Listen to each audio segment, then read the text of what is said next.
Hi, this is Colin with Dakota Plains Ag Center in Breeze, South Dakota with your market comments for October 29th, 2015.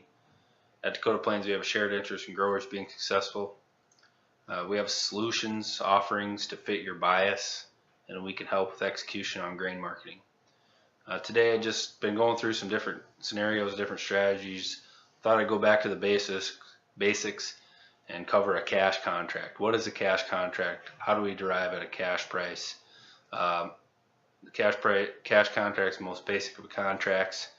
Cash contracts consist of a futures and a basis, and we derive at price.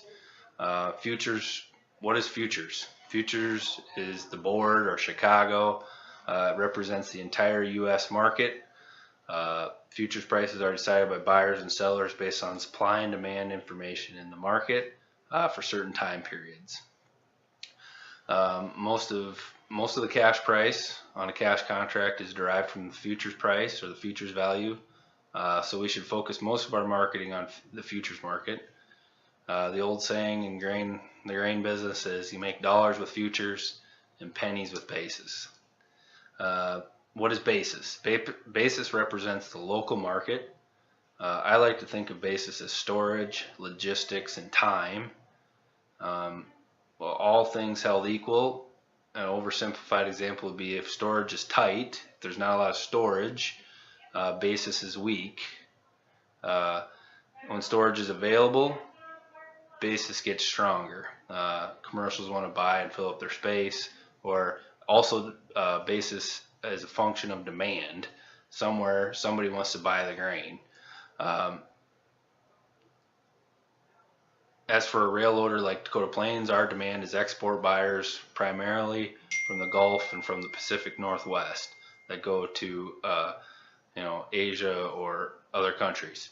I wanted to talk about cash contracts today because if a producer knows his cost of production and today's cash price is above his overhead costs, a cash contract may be the best strategy for a farmer to lock in and protect a profit over his overhead costs. Example, corn is $3.30 cash and is $100 an acre profit for your farm with this year's yields. It might be the best thing is to make a cash contract, lock in the profit, and go home. If you farm 1,000 acres, that's $100,000 of profit after expenses. If you it's a pretty good paycheck for a year like this year, but each farm's different, each goal is different. That was just a simple example. If you don't know your cost of production, it's hard to make decisions about grain marketing. If you don't know them, that's okay. We can work through them here on a one-on-one basis confidentially, work on your profit goals, where we execute, when you like to move grain, and work out a plan. That's a cash contract. The most basic boils down to knowing our cost of production, when to make sales, when we like to move grain, and how much profit we like to lock in. Next video, I wanted to talk about how we can separate the futures and the basis to manage both of those functions at different times and bring those together to get a price, and that'll maximize cash prices. We can talk about that next video. 6-10 day temperature outlook, forecast warmer than normal temperatures here in South Dakota. 5-day pre-stick outlook for South Central show minimal rainfall, South Central South Dakota.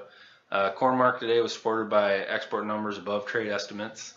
Corn and soybeans seem to be range bound, trend bound, with lack of fundamental news in the marketplace to move the market. The market will be some things that the market will be looking at is, of course, harvest progress here with corn, finishing up the corn. They'll be looking at export demand, who's coming in and buying our grains, and then South American weather and their planting progress down there. And they'll be looking at those things until that November 10th USDA report, where we'll get another direction on where the market's going. December corn is up 4 cents today. March corn is up 3 3/4 at 3.89. January soybeans are down 2 at 8.80. December wheat is up 2 at 4.88. local weather tonight, increasing clouds, low of 31. Friday, 6% chance of rain, likely after 4 p.m. Like I said, upcoming reports. So next USDA S&D report is out November 10th. Stay tuned for that. You can stay connected us here by looking at our cash bids on the website, follow us on Twitter. We appreciate your business. Thanks for watching. Have a great day.